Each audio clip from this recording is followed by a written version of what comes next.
ஆண்டவராகிய இயேசு கிறிஸ்துவின் விலையேற பெற்ற நாமத்தினாலே உங்கள் யாவருக்கும் என் அன்பின் ஸ்தோத்திரத்தை இந்த காலை வேளையில் உங்களுக்கு தெரியப்படுத்துகிறேன். நீதிமொழிகளின் புஸ்தகம் 16ஆம் அதிகாரம் 7வது வசனத்திலே இவ்வாறாக வாசிக்கின்றோம். ஒருவனுடைய வழிகள் கர்த்தருக்கு பிரியமாயிருந்தால் அவனுடைய சத்துருக்களும் அவனுடைய சமாதானமாகும்படி செய்வார் என்று சொல்லி பார்க்கிறோம். கிறிஸ்துவுக்குள் அன்பான தேவனுடைய பிள்ளைகளே, சாதாரணமாக இரண்டு மனிதர்கள் சத்துருக்களாக காணப்பட்டார்களால், விரோதிகளாக காணப்பட்டார்களானால் அவர்கள் சமாதானமாகுவது சாத்தியமான காரியமா?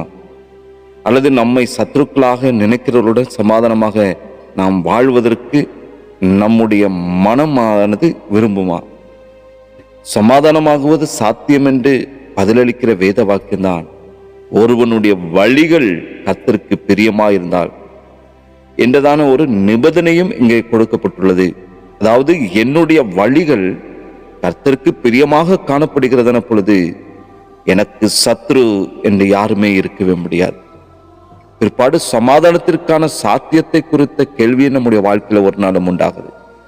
ஆனால் நம்முடைய வழிகள் கர்த்தருக்கு பிரியமாய் இருப்பது எப்படி என்பதை அதுதான் அடுத்த ஒரு கேள்வியாய் காணப்படுகிறது. அதற்குரிய ஒரே பதில், நம்முடைய வழிகள் தேவனுக்கு அந்த வார்த்தைக்கு கட்டுப்பட்ட வழிகளாக அமைய வேண்டும் என்பதுதான்.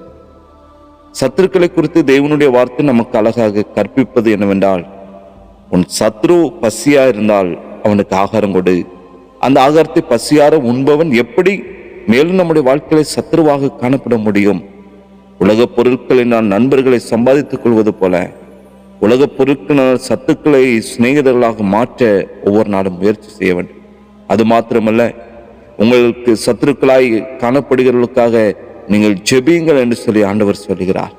நாம் செபிக்க அவருடைய பெயர்களை சொல்லி செபிக்கிறதான பொழுது அவருடைய உள்ளத்திலே ஒரு மாற்றம் ஏற்பட்டு அவர்கள் நம்மோடு ஒரு உறவை அவர்கள் புதுப்பிப்பார்கள். அல்லது நம்முடைய உள்ளத்தில் மாற்றம் ஏற்பட்டு நாம் நம்முடைய வாழ்க்கையில சமாதானமாய் காணப்படலாம். ஆண்டவருடைய வார்த்தை சத்தியம் உள்ளது.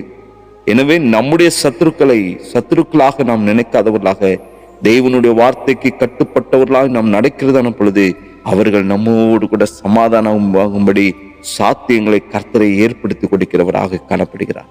நாம் அனைவரோடும் சமாதானமாய் இருப்பதே ஒரு பெரிய சாட்சியாகும்.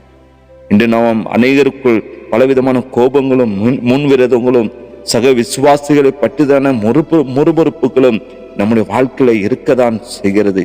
தேவனுடைய வார்த்தைகளை கேட்கிறோம், தியானம் செய்கிறோம், ஆனால் வாழ்க்கையில ஒரு மாற்றம் இல்லை. நம்முடைய சக மனிதர்களை நேசிப்பதற்கு மனம் கொடுக்க மாட்டேங்கிறது. மற்றவர்களை மன்னிக்கத்தக்கதான மனம் உண்டாக மாட்டேங்கிறது. நிவதான் கிறிஸ்துவுக்குள் அன்பானவர்களே, வேதவசனம் சொல்லுகிறது, நீ காணிக்கை செலுத்த பலிபீடத்துக்கு கடந்து வருகிறதான பொழுது உன் சகோதரன் பேரில் குறை ஒன்று கண்டால் முதலில் அதை சரி செய்துவிட்டு வரும்படி ஆண்டவராக இயேசு கிறிஸ்து சொல்லுகிறார். நாம் நம்முடைய சத்துருக்களோடு ஒப்புரவாக ஆயத்தமுள்ளவர்களாய் காணப்பட்டால் அவர்கள் நம்மோடு கூட ஒப்புரவாக முடியாத தடைகளை கர்த்தர் முற்றிலுமாக தகர்த்தெறிகிறவர். யாவரையும் நேசிக்க வேண்டும். நாம் யாவரையும் சத்துருவாக நம்முடைய வாழ்க்கையில ஒரு நாள் நாம் நினைக்கவே கூடாது. எனவே நாம் தேவனுடைய வார்த்தைக்கு சாட்சியா வாழ ஒவ்வொரு நாளும் நாம் பிரயாசம் எடுக்க வேண்டும். எல்லாரையும் நேசிப்பதற்கும், எல்லாரிடத்திலும் அன்பு செலுத்துவதற்கும், யாவரோடும் கூட சமாதானமாய் இருப்பதற்கும், யாவருடைய காரியங்களை மன்னிப்பதற்கும் இப்படிப்பட்ட இருதயம் கொண்டவர்களாக நாம் வாழ வேண்டும் என்று சொல்லி பரிசுத்த ஆவியானவர் வாஞ்சிக்கிறார்.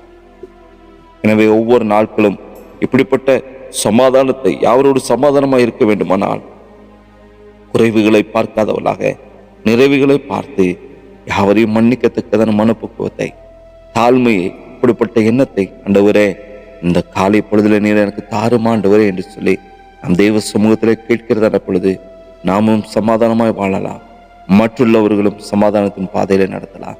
தெய்வ சமூகத்திலே தாழ்த்துவோம். கர்த்தருடைய கிருபை யாவரோடும் கூட இருப்பதாக. ஆமென். ஜெபிக்கலாமா? நேசிக்கிற அன்பின் பிதாவே, ஆசீர்வதிக்கப்பட்ட அந்த காலை வேளைக்காக நன்றி ஆண்டவரே. இன்று எங்களுடைய மனதில் ஆண்டவரே யார் யார் பேர்ல குறைவு உண்டாயிருக்கிறதோ, யாரெல்லாம் ஆண்டவர் நான் எனது சத்துருவாக நாங்கள் நினைத்து கொண்டிருக்கிறோமோ அவையெல்லாம் சரி செய்வதற்கு, அவளோடு கூட சமாதானமாக காணப்படுவதற்கு தகப்படி இந்த காலை பொழுதில் தம்முடைய பிள்ளைகள் யாவருக்கும் அப்படிப்பட்ட கிருபைகளை பரிசுத்த ஆவியானவர் நீர் கட்டளையிடுவீராக. சமாதானமாக ஆவதற்கு, ஒருவரோடு கூட ஒப்புரவாக, ஒருவர் குறைவுகளை ஒருவர் மன்னிக்க இப்படிப்பட்ட இருதயத்தை தேவன் கொடுங்கப்பா. கல்வாரி சிலுவையில தகப்பனே நீ பேசின வார்த்தைகள் நாங்கள் தியானித்தோம். மன்னிப்பை குறித்து பார்த்தோம், மனமிறக்கத்தை குறித்து பார்த்தோம், உம்முடைய கதறலை நாங்கள் கேட்டோம் ஆண்டவரே. தகப்பனே அப்படிப்பட்ட இருதயத்தின் தகப்பன் யாவருக்கும் கர்த்தாவே இந்த காலை பொழுதுல கொடுத்து கர்த்தர் வழி நடத்தும். யாவரையும் ஆசீர்வதிங்க. இயேசுவின் நாமத்தில் ஜெபிக்கிற நல்ல பிதாவே, ஆமென், ஆமென்.